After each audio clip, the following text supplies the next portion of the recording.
Hello, Sophie. Hi, Alea. You work as a project officer at the Interreg Baltic Sea Region program on the topic of water. In this tutorial, I would like to ask you a few questions about the program objective on blue economy. What is the blue economy objective about, and why is it one of the objectives of the Interreg Baltic Sea Region program in this period? Blue economy covers economic activities that use marine and water resources. In our region, this covers the Baltic Sea and inland water resources. So this is quite a vast area. When we are speaking of sustainable economic development in the region, blue economy sectors have a major role to play. These are, for example, shipping or aquaculture. At the same time, because these sectors share an important resource, there is also a threat of conflict. The program can help mitigate potential conflicts among users of the sea space and facilitate its joint use. The ultimate aim is to support and promote blue economy sectors in the Baltic Sea region, strengthen their resilience while ensuring sustainable use of fresh and sea waters and other marine resources. Blue economy was already a topic during the previous period. Has the focus changed this time around? Blue economy is a rather new policy field, and there is definitely still room for improvement in building knowledge and competence. This is a slow process, and competences need to be learned by newcomers as well. But even for established sectors like shipping, in many cases knowledge is not sufficiently distributed and transferred.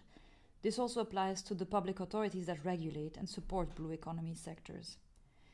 In addition to this, the main tools and policies regulating the blue economy have also further developed at national and EU level, such as maritime spatial planning.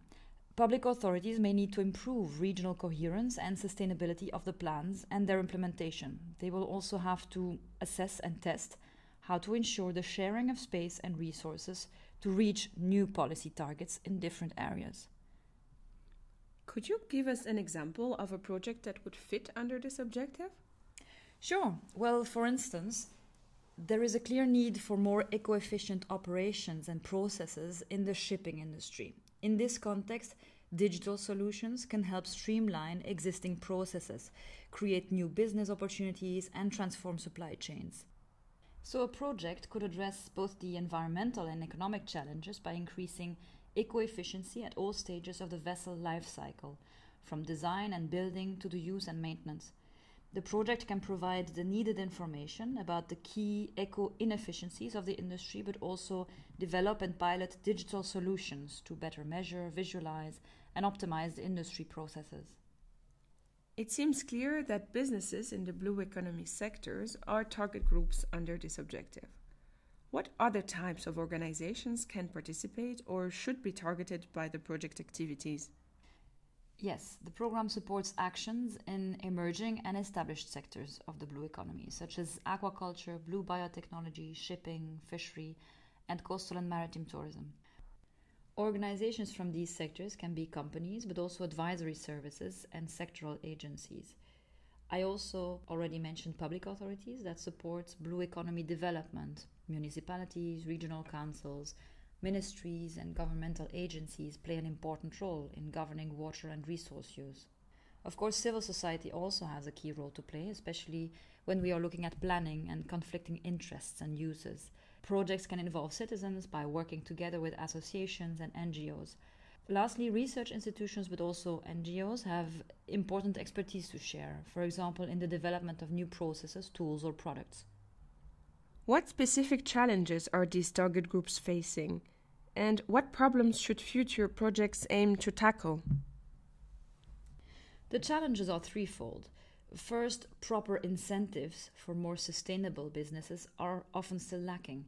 Companies and public authorities need knowledge and support instruments, for example, on how to use resources sustainably, how to preserve ecosystem services, and to increase resilience to climate change.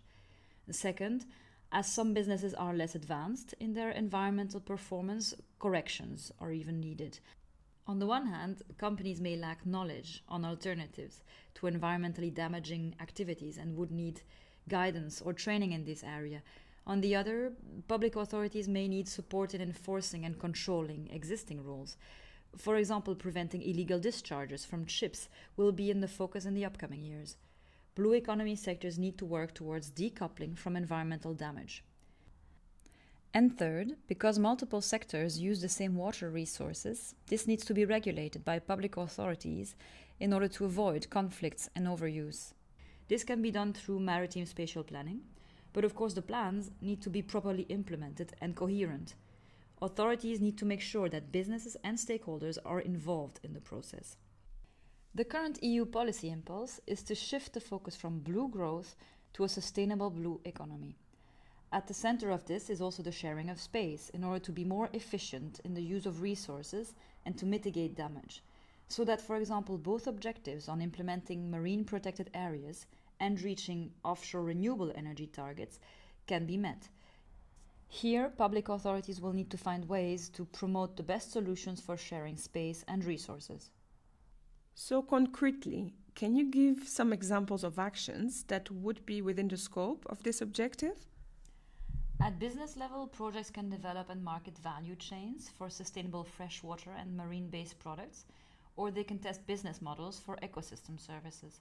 For example, sectors of coastal or water-related tourism can address seasonality issues in certain regions by diversifying and connecting their activities with other sectors like food or health, while also alleviating some of the pressure on natural resources. In some sectors, authorities together with companies can introduce common environmental standards and clean, digital, eco-efficient solutions that can then be tested and spread.